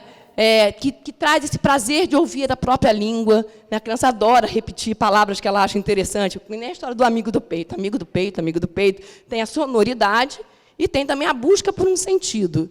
Né? Despreocupação com significado, não com sentido.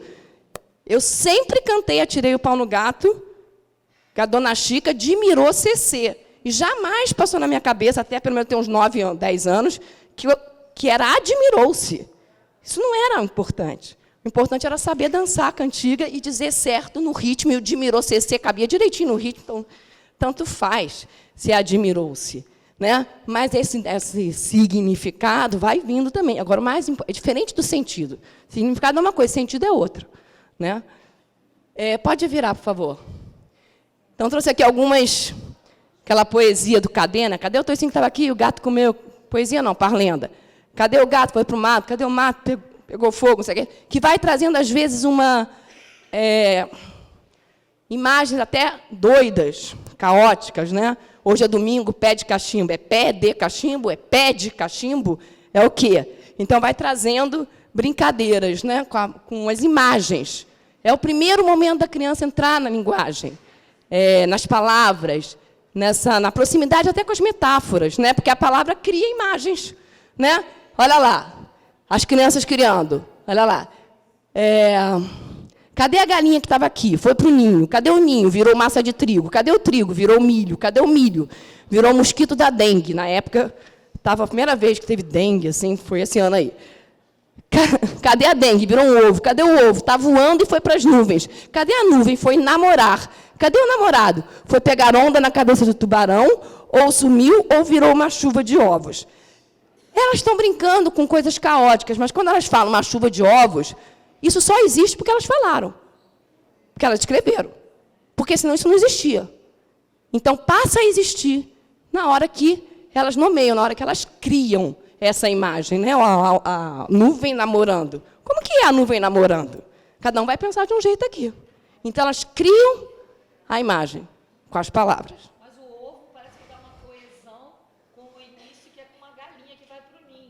É surreal, mas dá um fechamento, assim, tem uma coisa poética. Essa turma deu esse fechamento, outras não dão. Esse grupo que fez. Poderia. Alguns não, outros não. Eles vão indo, uma coisa vai puxando a outra, puxando a outra, puxando a outra, puxando a outra, puxando a outra, e eles acabam como eles querem, isso é primeiro ano. Foi criança de primeiro ano, mas ali já é criança de grupo 4. É um outro que eu não vou ler. Pode passar. Aqui também, né, são outras parlendas, as crianças recriam, né, em cima, olha lá. Hoje é sexta, ganhei uma cesta. A cesta é de palha, está perto da toalha. A toalha é bordada de tabuada. A tabuada é difícil, parece um edifício. Isso aqui, não, e essas crianças que fizeram. Aqui já são crianças de 2ª série. 3º ano seria agora, né? Mas, assim, é difícil, e a tabuada é difícil, porque eles estavam estudando tabuada. Então, eles dizem, né, eles estão dizendo da experiência deles, né? E aí brincaram com as palavras. Ou aqui, né? Hoje é segunda, arranhei minha bunda. Isso foi um problema, porque era segunda o dia da aula. Então, hoje é segunda, gente. E aí, como é que a gente continua? Porque a gente tinha lido várias parlendas antes. Ninguém lembrava de nada que rimasse com segunda. Até que uma criança falou, bunda! Foi aquela confusão na sala de aula, né? E foi muito engraçado, porque, na verdade, naquele momento ela viu, bunda e segunda têm significados completamente diferentes, são distantes no significado. Porém, eles têm algo em comum, elas têm algo em comum, a sonoridade. E como as crianças, quando as crianças descobriram isso, foi muito interessante, foi muito engraçado esse projeto. Pode virar. Histórias repetitivas ou acumulativas, em cima da casa sonolenta. As crianças criaram. Crianças de grupo 4 anos. 4 anos, 4 para 5 anos. Era uma vez uma casa assombrada, onde todas as criaturas assustadoras viviam acordadas. Aí tem uma outra parte, continua. Nesse escritório tinha um lobisomem faminto, num escritório escuro e frio, numa casa assombrada, onde todas as criaturas assustadoras viviam acordadas. Então, claro, elas estão se apropriando daquela forma da história acumulativa, mas elas estão criando, trazendo outros elementos na criação, né, e coisas com as quais elas estavam dialogando, que eram casas mal assombradas lá, que era projeto delas. Pode virar. Bruxa, isso foi feito com o grupo 2, grupo 3. Né? Sereia, por favor, venha à minha festa. Então, as crianças estavam trabalhando com esses personagens. Obrigada, irei sim, se você convidar o coelho. Vaca, por favor, venha à minha festa. Obrigada, irei sim, se você convidar o lobo. Mesma coisa, elas se apropriaram da forma, mas colocaram a criação delas, a experiência delas, os personagens que elas conheciam nessa criação.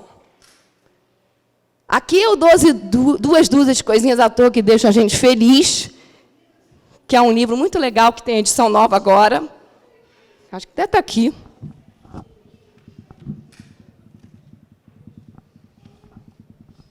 Esse é o novo. Mas quando eu fiz, já fiz esse projeto várias vezes, mas esse aí é bem antigo.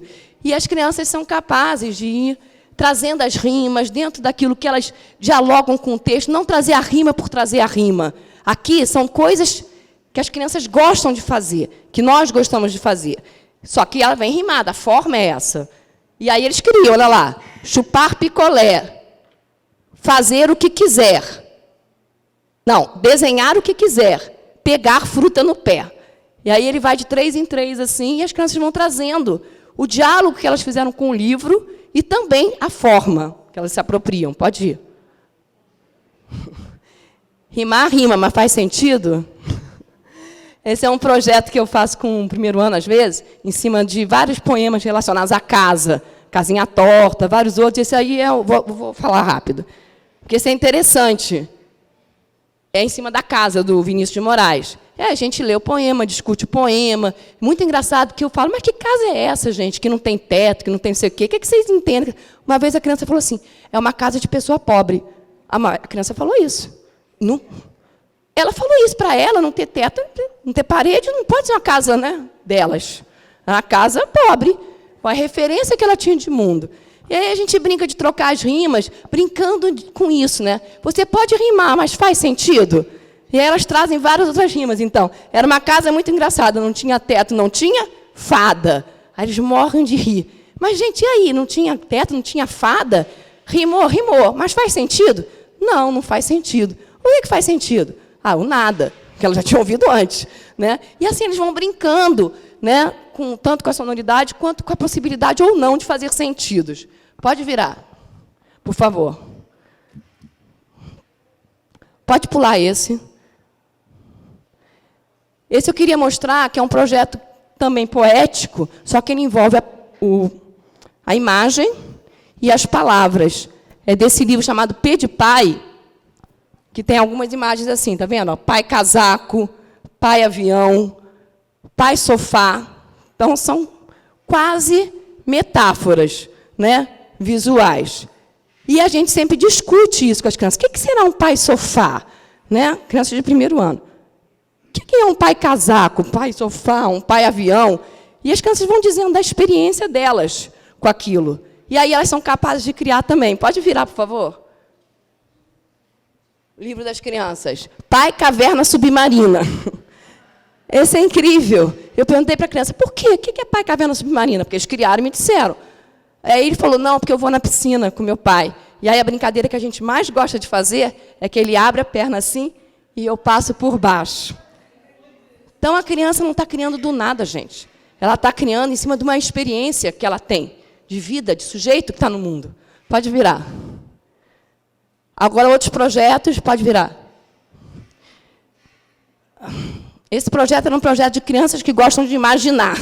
Aí eram vários livros de crianças que imaginavam. Patrícia, não sei se você conhece esse livro, que é muito legal, a menina fica imaginando um monte de coisa. E o Mentira de Paulinho estava envolvido. Então, Mentira de Paulinho, o garoto inventa um monte de coisa, as pessoas acham que ele é mentiroso, né? E aí as crianças são capazes de criar também. Então, ele fala assim, sabia que um dia construíram um prédio tão alto que o anjo entrou pela janela? Sabia que um dia eu vi uma família inteira morando dentro de uma rosa? Isso é o texto do livro. E aí as crianças criam, olha lá. Eu sei onde os alienígenas moram. Aí cada criança foi criando a sua mentira. E a gente fez um livro que está até aqui. Pode virar. Oh, desculpa. Criações a partir de lendas, fábulas, histórias orais. Foi em cima desse livro. Na verdade, não era só em cima desse livro o projeto. Era um projeto com várias histórias africanas, mas essa daí trazia essas fábulas que explicam por que o animal é listrado, por que o outro tem rabo, por que o outro mora no chiqueiro. Esse livro é bem legal. E as crianças, pode virar, elas tinham um mico, que tem vários miquinhos, né, que ficam pela Éden. E aí o mico não saía da cantina, né? Elas queriam saber por quê. Então, elas inventaram a lenda do mico, né, que é ótima. Isso é grupo 5, criança de 5 anos. O mico estava passeando e ficou perdido. Ele encontrou um portão. Ele entrou e deu de cara com o Pedro. Pedro era o porteiro da escola. Peraí. Ele tentou pegar o mico, mas ele fugiu. Esse mico foi parar no teto da escola e depois caiu na nossa sala. Aí ele pensou, o grupo 5 não deve gostar de mim. E ele foi parar em cima da árvore. Quando o grupo 5 chegou, achou um xixi no chão da sala. Aspirou o xixi e jogou ele no lixo. E também limpou tudinho para ficar brilhante e cheiroso. O mico foi para cima da árvore, mas a árvore quebrou e o mico foi parar na cantina. Lá ele comeu uma esfirra de queijo, um picolé e ficou gordo. Ele subiu na árvore, de tão gordo que ele estava, a árvore quebrou de novo. E é por isso que ele vive na Éden, porque ele gosta da comida da cantina. Claro, você é criança de 5 anos. Lógico que você vê que o texto, né, tem uma coesão, mas tem uma coisa ou outra que poderia estar melhor, lógico, mas tem 5 anos. Pode ir. Desculpa, lute toda hora. Esse é um projeto que eu também gosto de fazer, com foco em personagens. Esse não era um projeto africano, de histórias africanas, era um projeto com foco nos personagens e também personagens da cultura africana. Ele misturava as duas coisas e foi muito interessante, porque na leitura, eu acho que o projeto literário deve envolver sempre vários livros, de preferência, não só um, não é uma atividade. É algo que se prolonga de um livro para o outro e que você faz esses livros dialogarem também entre eles e dialogarem com os leitores. E aí as crianças, depois de ouvirem muitas histórias com crianças protagonistas de outras culturas, elas comparavam, né, com a infância delas, com as brincadeiras que elas faziam, com o que elas tinham de parecido, o que elas tinham de diferente. Essa era a proposta. E aí, no final, as crianças se apresentam, os personagens se apresentam. Eu sou o conde da história tal, não sei o que lá. Na minha história acontece isso assim, assim. E eles conseguem ir recontando um pouco as histórias. Pode virar, por favor. Abintou aí. Vou terminar. Pode virar, por favor. Recontos também, aí, a Caçada de Pedrinho, que foi lido em capítulos para o 2º ano. Pode virar. Aí também foi não foi bem um reconto, foi uma apresentação do projeto que eles fizeram, que eram várias histórias que tinham a ver com o Rio de Janeiro, na verdade. E o Curumim Virou Gigante entrou aí também. Pode virar. O baú do Anansi é um projeto muito interessante. Isso eu vou falar rapidinho, tá? Bom, deixa eu mostrar então rapidinho. Isso foi um projeto que envolveu várias práticas de leitura, ouvir história, levar livro emprestado para casa, fazer comentário, parará, parará. E o que foi muito interessante, que foi um projeto que eu não pensei desde o início que ele ia acontecer assim. Ele foi acontecendo na medida que eu fui ouvindo o que as crianças estavam trazendo para mim.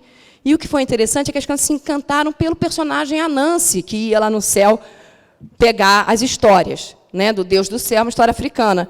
E aí, eles ficaram tão encantados com o personagem que eu fui entrando na brincadeira deles. E aí eles falaram que queriam conhecer o Anansi, que queriam falar com o Anansi. Peguei o telefone e liguei para o Anansi. Peguei o telefone e liguei para o Anansi. Alô, Anansi? Aqui é a Sônia, professora da Biblioteca da Éden, não sei o quê. Fiquei conversando com a Anansi. E as crianças entraram nesse jogo. E aí eu falei, o Anansi vai mandar uma carta. O Anansi mandou uma carta. Aí as crianças responderam a carta. Aí convidaram ele para vir na escola. Ele mandou um baú cheio de outras histórias. Então, foi um projeto que foi acontecendo, envolvendo a leitura e a escrita. Pode virar, por favor. Aí as crianças escreveram cartas, olha lá. Querida Nancy, você está bem? Nós, da turma do primeiro ano da Daiane, estamos bem e queremos saber se você vai vir para a nossa semana literária. Ouvimos as suas histórias e gostamos muito. Achamos seu baú muito legal. Adoramos ter recebido a sua carta. Queremos muito conhecer você. Pode virar. Pode virar, que é outra carta. E aí o Anansi veio na escola. O Anansi era um colega meu, professor de geografia. E ele parecia com o Anansi da história, né? Aí ele veio de Anansi. E foi muito interessante, porque aí ele contou outras histórias ainda, as crianças criaram outros livros a partir das histórias que ele contou, e assim foi o projeto. Pode virar. Outras cartinhas. Anansi, você existe? Eu sou gente fina. Abraço do Diogo, primeiro ano. Então, eles foram escrevendo, né? Oi, amigo Anansi, você é botafoguense? Você é falso? Gostei da sua visita e adorei suas histórias. Então, eles vão motivados a escrever, né, a partir daquilo que eles vivenciaram. Pode virar. Pode virar. Esse é muito legal, não vai dar tempo de eu falar, mas são novas versões dos Três Porquinhos. E aí as crianças começam a perceber que elas podem criar outras versões dos Três Porquinhos. Pode virar. Vão comparando personagens e criam, olha lá, os três ovinhos e o pavê mau. As três minhoquinhas e o urubu mau. As três pessoinhas e o vampiro mau. Sei lá, o tubarão mau e os três peixinhos do bem. E por aí eles vão criando. Pode virar. Nesse ano, quando eu fiz a primeira vez esse projeto, os pais escreveram com as crianças depois da história. Eles escreveram o título e os pais ajudaram eles a escrever a história. Isso foi compartilhado na escola, enfim. Pode ir. Pode ir. Pode ir, outra história. E, para terminar, esse daí, que é o bicho-papão para gente pequena, bicho-papão para gente grande, que foi o que eu falei para vocês, que, na verdade, que acabou resultando no meu primeiro livro infantil, porque eu fiz esse projeto com as crianças, e foi um projeto que envolveu tudo isso, leitura oral, hora do conto, empréstimo de livro, roda de comentários, criação de um livro. Pode virar. Eu usei personagens do folclore que tinham uma coisa em comum. Todos eles assustavam as crianças, só as crianças. Cuca, Homem do Saco, Kibungo, entre outros. E a gente, pode passar, foi conversando sobre isso, né? Se os pais deles falavam isso, ameaçavam eles também assim, falavam que não, alguns falavam que sim, né? Enfim. E aí um dia a criança falou, só existe bicho-papão para assustar a criança, devia existir para assustar os pais. E eu falei, não existe, só se a gente inventar. Pronto. E aí a gente inventou. Pode ir. Chicama, que assusta os pais que obrigam a fazer xixi na hora de dormir, e a criança não quer, e aí eles inventam como é que ele assusta. Pode ir, que eu não vou ler agora. O Castelê, que assusta a mãe que bota de castigo sem poder ver televisão. Na época, o castigo era esse. Pode virar. Isso virou um livro, Assustando os Pais, que teve lançamento, essas coisas na escola, e que acabou originando o meu próprio livro, que é o Bicho-Papão para gente pequena, Bicho-Papão para gente grande. Pode virar. E onde eu recrio alguns dos personagens das crianças, né? Pode ir. Depois criou-se outros bichos-papões, 10, 15 anos depois, pode virar. E as crianças estão dialogando com o mundo, né? Olha lá. Ele diz, esse aqui, ó, quem ele é? Infez. Quem ele assusta? A mãe que só fica no Facebook.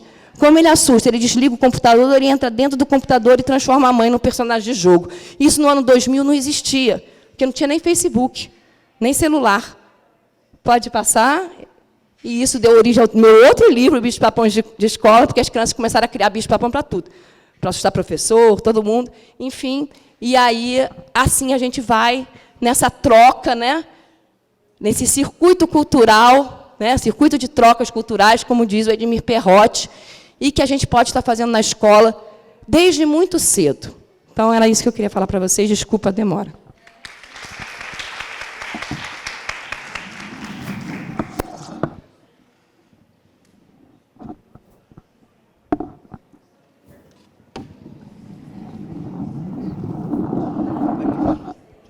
Então, gente, da palavra de vocês agora, deixar os comentários acontecerem, não vou nem...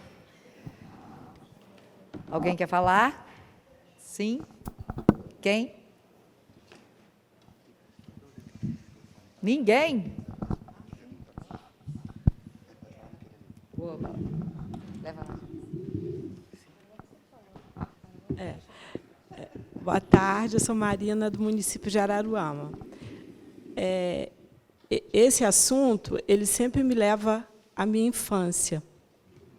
A minha avó, vovó Camila, ela era uma avó, aquela vozinha típica, cabelinho branco, dividido no meio. E ela morava com a gente e ela tinha um quarto dela que fazia os remendos, fazia as colchas de retalho, e era uma grande contadora de história. E era analfabeta.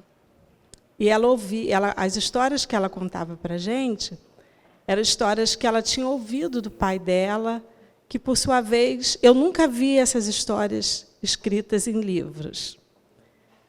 E era assim um cenário maravilhoso. Nós morávamos num sítio, então as nossas noites eram do lado de fora, noites estreladas, e ela contando as histórias, história que a gente ouvia quase sempre as mesmas, né? Porque com o tempo ela se esgotou o repertório dela.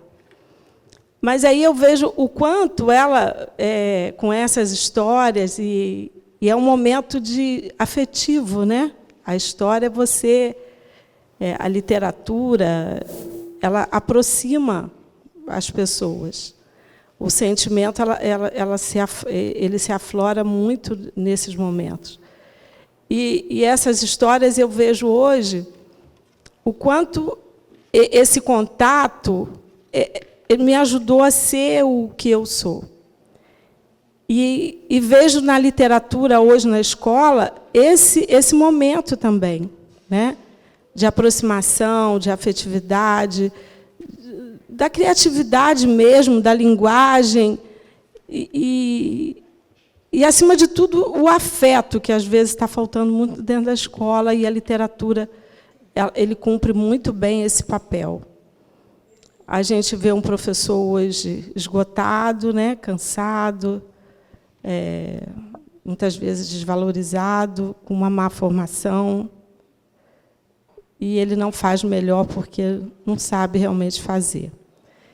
E aí eu vejo a literatura como essa boia de salvação.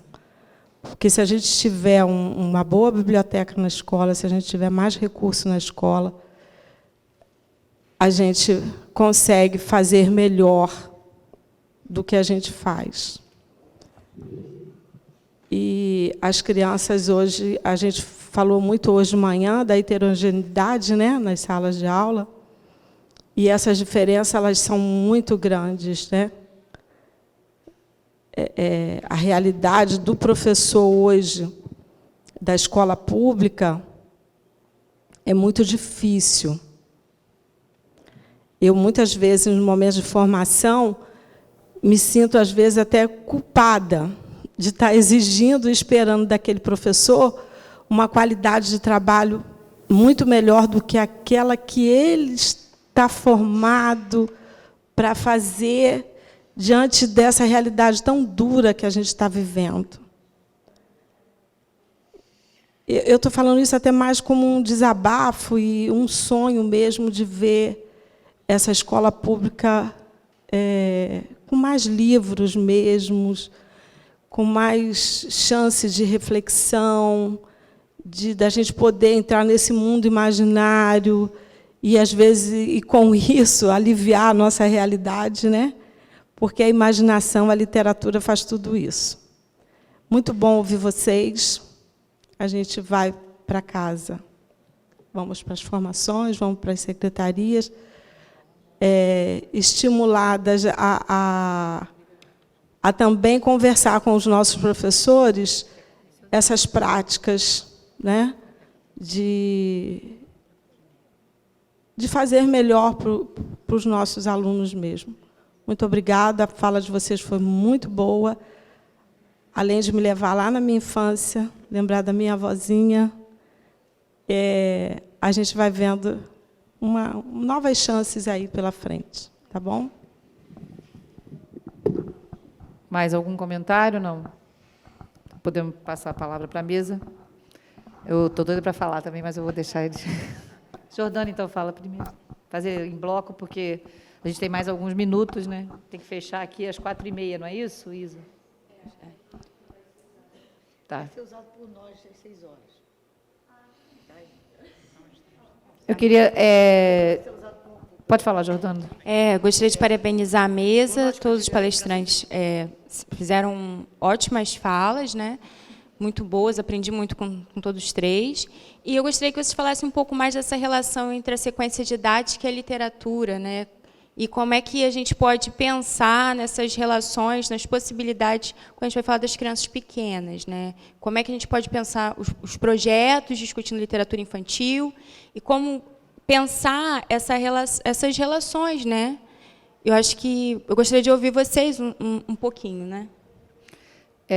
O que eu queria comentar é que é importante que a gente pense onde a gente está e o que a gente está ouvindo, o encantamento pela literatura, como um conteúdo aqui do dia de hoje, que é um conteúdo teórico, em que a gente está pensando nas nossas concepções, as nossas percepções do nosso dia a dia profissional, né, que a gente quer inovar e transformar, num sentido, evidentemente, afetivo, que nos remete, né, para situações da nossa infância em que a literatura aconteceu, mas a nossa responsabilidade de drenar, de deixar isso que isso permeie o que nós somos como professores. Então, o que nós podemos, se a gente não tiver o céu estrelado e a nossa avó dentro da escola, o que a gente vai fazer com essas crianças, que talvez elas não tenham essa avó e não tenham essa memória importante que nos marca e que foi importante para a gente, mas para a gente profissionalmente compreender quais são as sequências didáticas, o que significa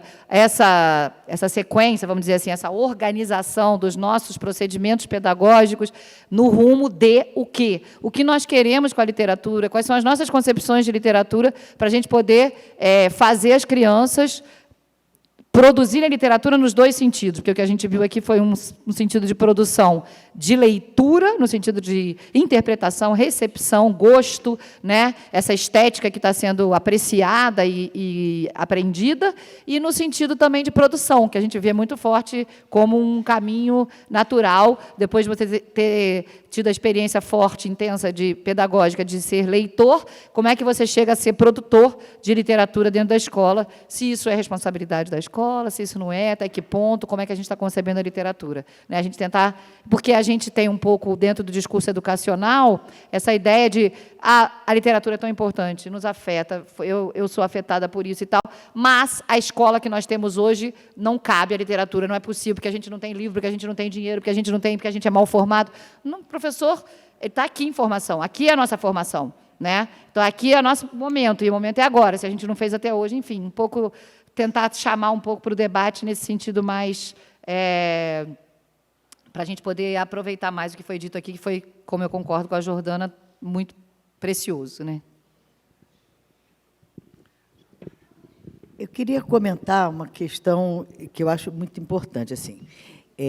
Eu fui muito ligeira trazendo a questão teórica, mas a gente tem que se calçar na articulação entre o argumento mais teórico e por que eu vou fazer de tal forma e não vou fazer de outra, e também ter a clareza e a certeza de que a literatura, ela é uma porta fundamental de entrada no mundo da cultura escrita, mas não é só porque eu estou entrando na cultura escrita, no sentido da alfabetização estrito sensu, mas porque eu estou entrando nesse mundo da palavra, no mundo do imaginário, porque aqui nós nos encantamos, com a Sônia contando, do como que as crianças produzem a partir do texto literário. Agora, elas precisam estar banhadas também desse texto literário.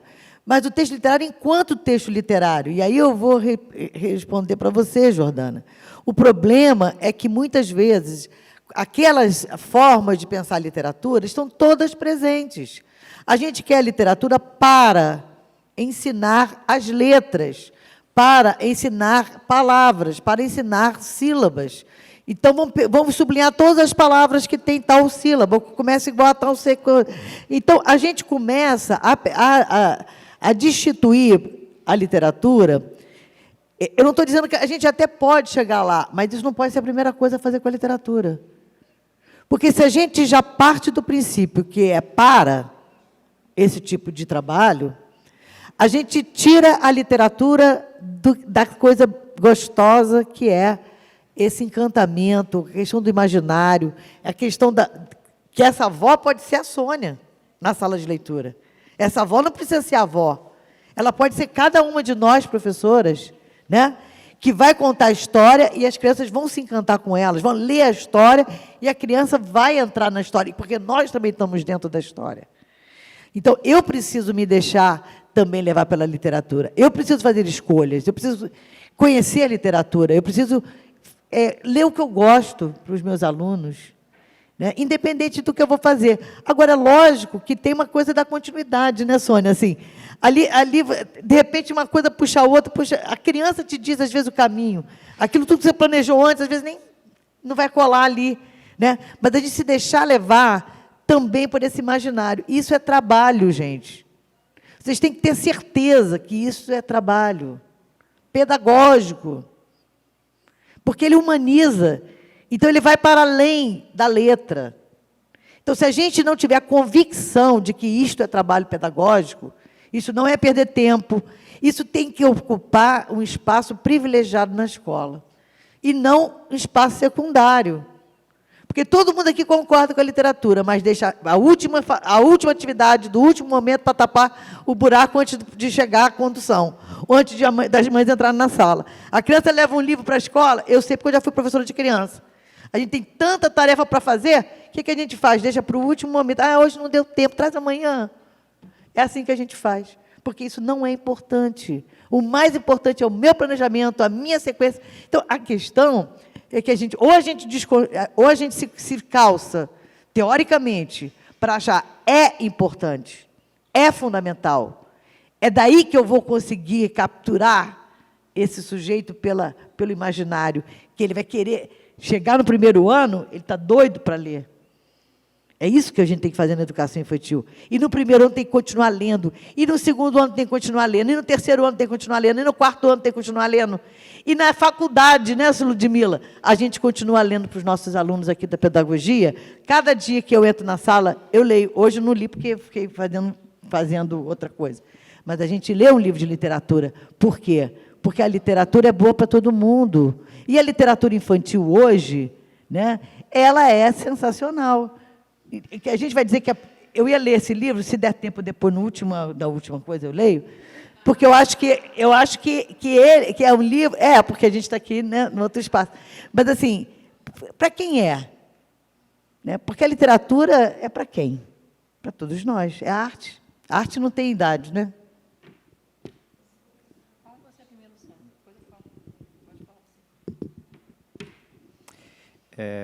Respondendo um pouco acho que a primeira colocação já foi bem...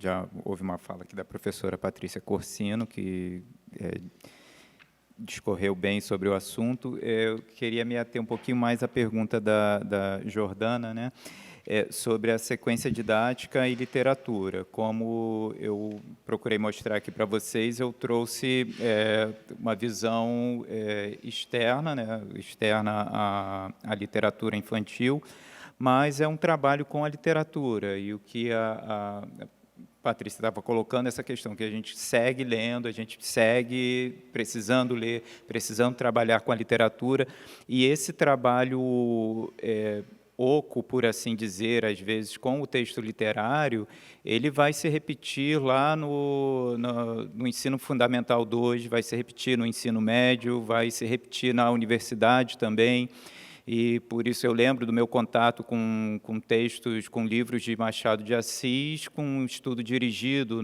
dependendo da edição, um estudo dirigido, qual era o personagem e tal, o que isso vai dizer? Não, eu tenho que ter de memória, então é mais um jogo de memória do que propriamente um trabalho com o texto literário.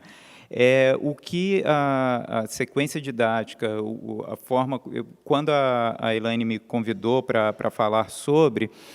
Eu fiquei pensando nisso, com os meus alunos de didática de português e espanhol, já é o segundo semestre que eu fiquei um pouco reticente em trabalhar a sequência didática do professor Rildo Cosson com o letramento literário. E comecei a me indagar o porquê. Por que isso? Até por ser alguém que vem da literatura, que trabalha com texto literário, toda a minha formação é junto a isso, eu já trabalhava muito a literatura com os meus alunos, mas de uma forma, em diálogo com outros gêneros discursivos. Eu acho que foi bem bacana o que a Patrícia colocou sobre essa diferença do gênero textual do gênero discursivo, que é entender a literatura como um gênero discursivo, como algo que diz muito, que dialoga com o seu entorno. Então, se você... A questão não é nem dizer que não vou trabalhar com a sequência, ou vou trabalhar com a unidade, agora eu deixo a sequência de lado, é poder usar ambas, mas usar a literatura inserida num contexto, não isolá-la apenas. Se você fizer algo, sabe, vou preparar uma sequência didática só para trabalhar o livro tal, ou só para trabalhar a literatura, ou algum tema dentro de um texto literário, eu acho bacana, mas você acaba colocando a literatura como algo distante, e aí ou ela vira deusa, ou ela vira musa, ela começa a ficar inacessível, e aí você vai chegar na universidade com alunos dizendo que eu detesto literatura, eu não gosto de literatura, porque por conta desse lugar, e a literatura ela está inserida no mundo, ela dialoga com tudo isso. Então, eu vejo dessa forma, que ela pode estar dentro de uma sequência ou de uma unidade didática, como a que eu apresentei, mas dentro de um tema e dialogando com outros gêneros discursivos também.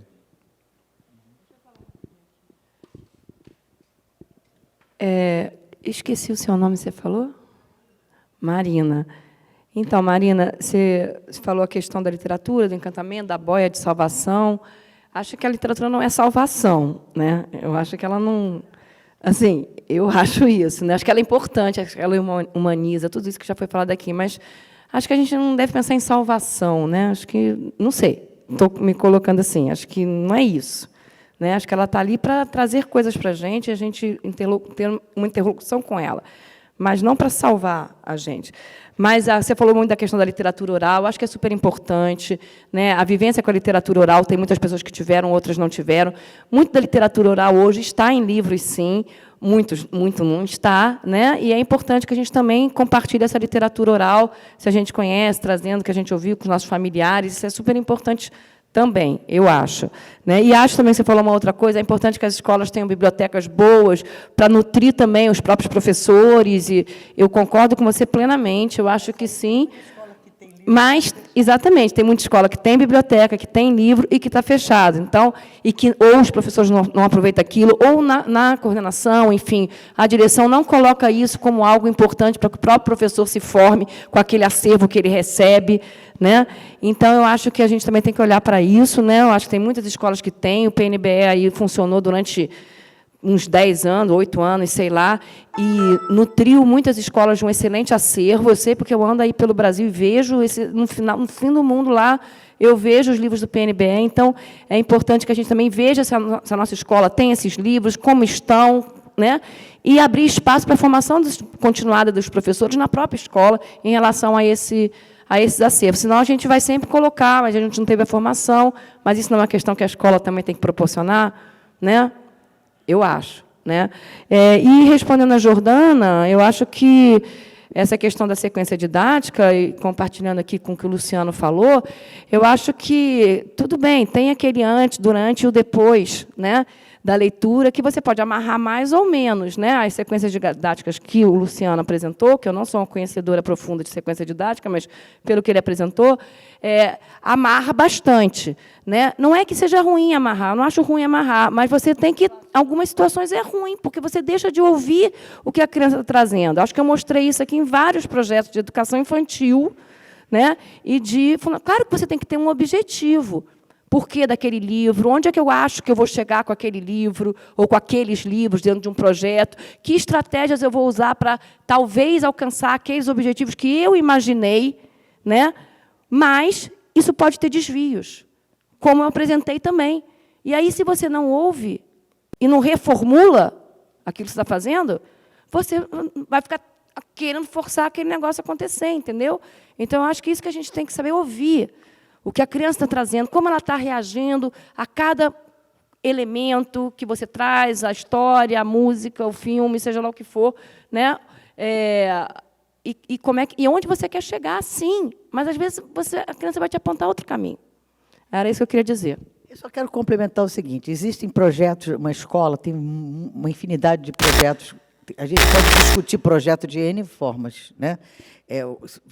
Chamando ou não de sequência didática, hoje tem uma pedagogia de projetos que é importante que a gente conheça e faça.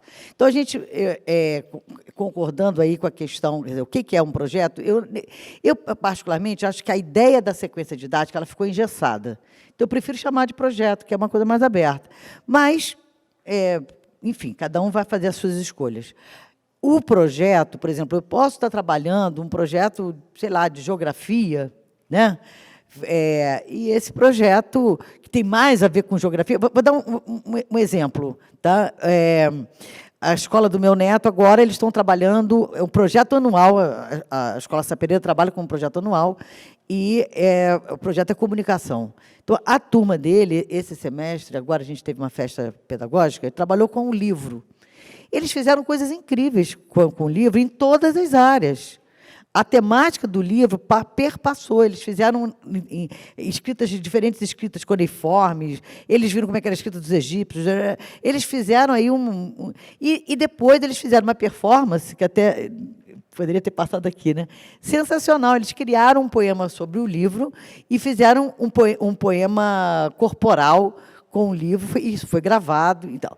Então, você vai dizer o seguinte, todas as áreas, no caso dessa escola, trabalharam com a questão da comunicação de forma mais objetiva, de forma mais literária, a literatura entrou. Agora, o que a Soninha trouxe aqui são projetos específicos literários, que isso também é importante. Porque, se eu estou trabalhando com a parlenda, eu tenho que dar um repertório de parlendas. Não pode ser uma parlenda que eu vou contar, isso não é um projeto uma parlenda. Né? Eu só estou trabalhando poesia na escola, tem que fazer vai culminar com um recital de poesia, mas a gente escolheu poesia, a gente leu poesia, né? Então, também a gente pensar que existem projetos específicos dos gêneros literários, no meu entendimento, é pelo caminho do gênero. Ou você vai pegar, por exemplo, histórias africanas, que você falou, ou eu vou pegar contos, por exemplo, quando o grupo estava Harry Potter, né? Você vê assim, como é que o Harry Potter faz referência a tantos outros contos? A gente chegar a várias referências que estão no Harry Potter. Ou você pegar, por exemplo, o Shrek também, uma coisa bem comercial, mas ali tem um monte de histórias.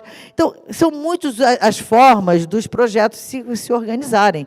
Você vai ter a literatura junto de toda uma relação, né, com várias outras áreas, e a própria área literária como caminhando aí o projeto.